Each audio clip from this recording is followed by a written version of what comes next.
I do realize it is only September and all spooky. Well, hey folks. So I know that it is already, mostly into fall at this point, but I figured that I could do a fall reading recommendations video. I have a whole stack of books here that I can recommend depending on what you are looking for this fall.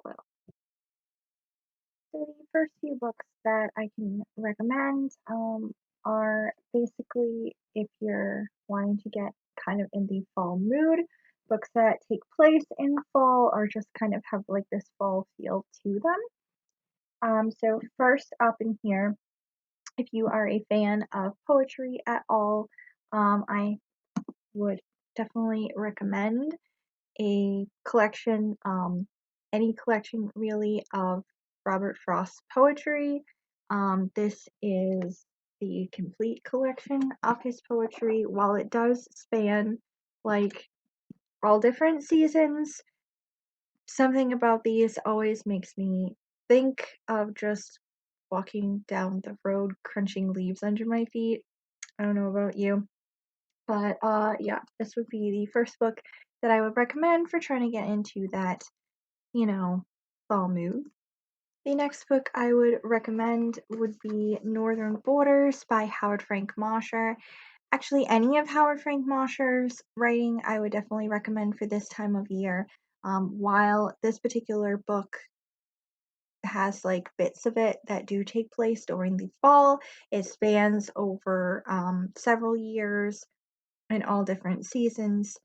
But something about this just always kind of sets the mood for fall. I probably seen videos of me talking about this before, but this is basically the story of Austin Tut Kittredge and his childhood up until he was about 17, 18, I think, growing up in Kingdom County in Vermont in the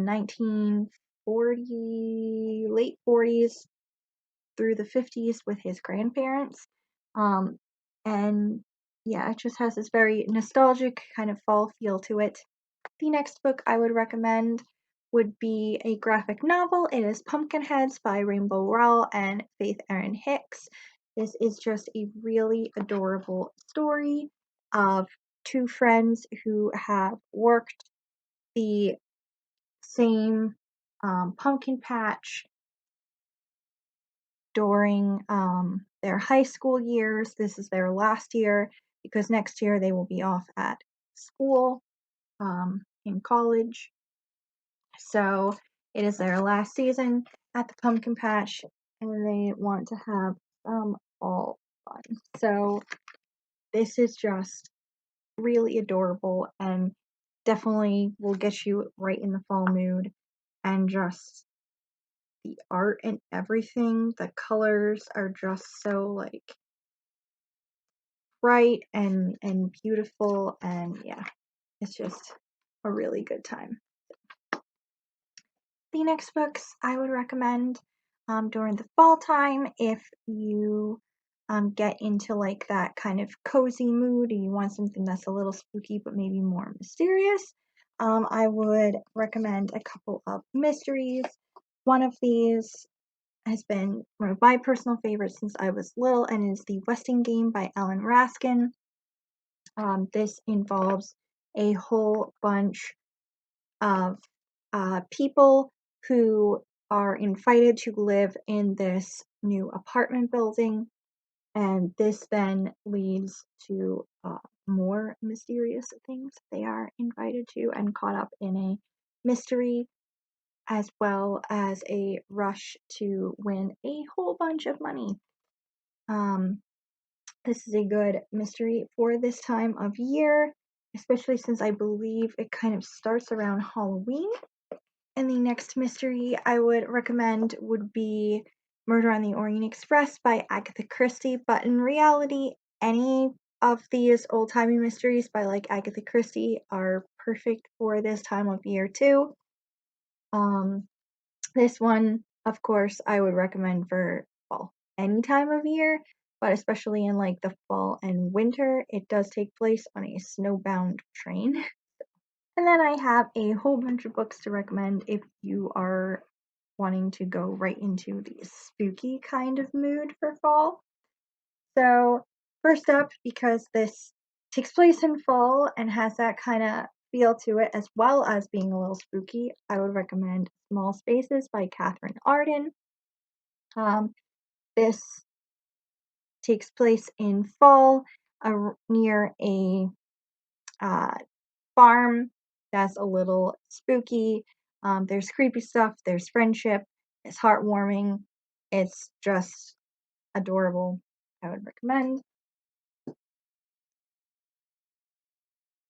If you are interested in trying out some manga that's a little more creepier, I could also recommend Pet Shop of Horrors. This is by Matsuri Akino, and this entire series consists of volumes that are split up into individual stories.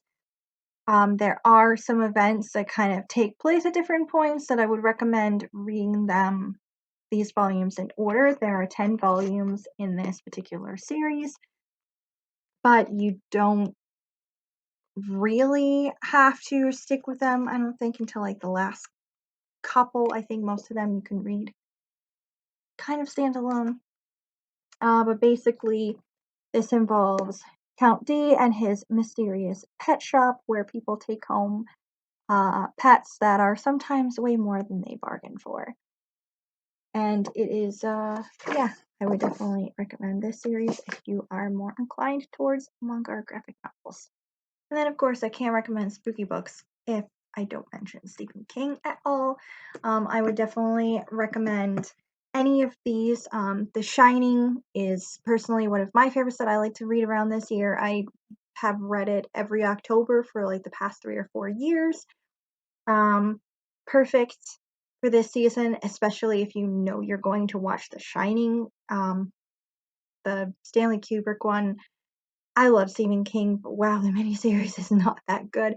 But yeah, I would recommend like that if you plan on watching this at all, get the full picture on what the book is actually about. I would also recommend The Girl Who Loved Tom Gordon.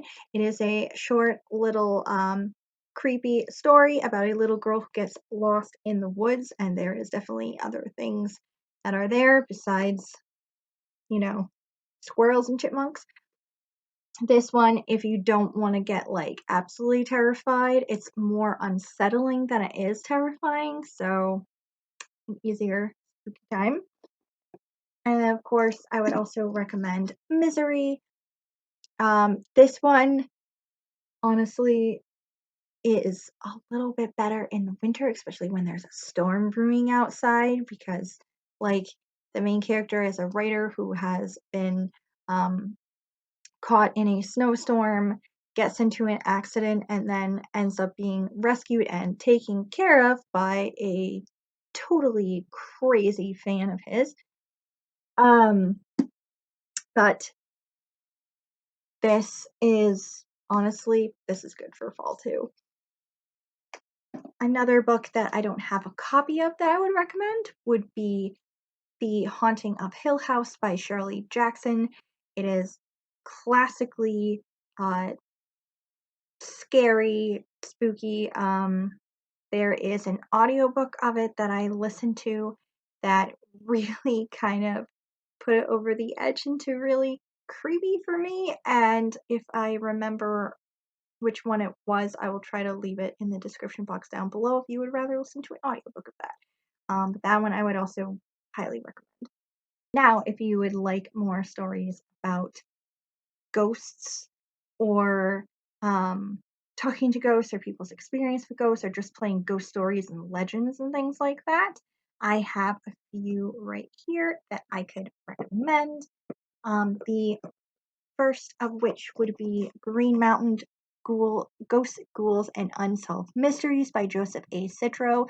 This has a whole bunch of tales from Vermont. Again, takes place over various seasons, but perfect for that spooky mood. There's all kinds of different things in here. It talks about haunted spots. It talks about legends of creepy things that people used to do in Vermont. There's like weird mysteries and everything. It's pretty cool. I also have Ghost Hunting Southern New England. This is by Andrew Lake. This is part of the America's Haunted Road Trip series. If you've ever been to like small bookstores or I don't know, little gift shops, sometimes they have like a whole slew of these based on whatever area you're in. This covers a whole bunch of spooky spots in southern New England. They talk about Lizzie Borden's bed and breakfast, which is the Borden house, if you know anything about that in particular. There's also Mark Twain's home and a whole bunch of other spots. I do have to say, I was a little disappointed with this one because I know of a couple more haunted spots that were not mentioned in here. However, this is pretty good for a decent spooky time. More ghost stories I would recommend would be Haunted Island. This is by Holly Nadler, and this covers ghost stories of Martha's Vineyard, and there is a lot of haunted spots on that island. This is pretty cool. If you want to look more into the technical side of spooky things, or you are interested in finding out more about ghost hunting, or maybe you want to do it yourself, first of all, don't be an asshole about it. Get permission to be there, or like, just, I don't know, use your brain. Also, wear a fucking mask. But if you are wanting to look around at doing some ghost hunting on your own, be smart about it and read something like this. This is Ghost Hunting for Beginners by Rich Newman, and this is a guide for you to get started. While this talks more about like forming some kind of group or something, if that was your intention, it does have some information about monitoring the environment, photography, video, audio, and investigating in general. This was particularly interesting when I used to do this very amateurly with a couple of friends. So yeah, you're interested in something like that, or you just want to know more about it because you are tired of just watching Ghost Hunters or Ghost Adventures, here you go. And if you would like a more personal tinge to your ghost stories that you are reading, I have a couple here. This is Don't Kiss Them Goodbye by Alison Dubois. This is basically like a memoir of sorts of her time realizing her gift as a medium and just kind of going over that experience and the ghosts she has seen and talked to. Then we have Relax, It's Only a Ghost by Echo Bodine. And this is again kind of a memoir of sorts that covers her gifts and her family's gifts and how they came about to use them and different experiences that were had. And then we have They Don't See What I See by Ruth Berger, and this one talks a little bit about that kind of thing. Ruth Berger's experiences with her gift and learning how to use it, but it also does cover a few other things, tips about, trying to see auras, trusting your instincts, getting in touch with your own intuitive experiences and things like that, talking to people about their experiences with ghosts. So yeah, if you're more interested in that kind of thing around this time of year, like, I wouldn't say sciencey, because it's not really a science, but it is. It's a okay. Anyway, depending on your opinion, parapsychology is a science, but whatever. So this is more like the technical side of spooky things, I guess. And ghost stories. All right, so that is my fall reading recommendations. If you have any more books that you can think of, just write them down below. I'd love to hear what you also like to read during the fall or what gets you into that kind of fall slash spooky mood. I hope you all are having a great September, and I will see you in the next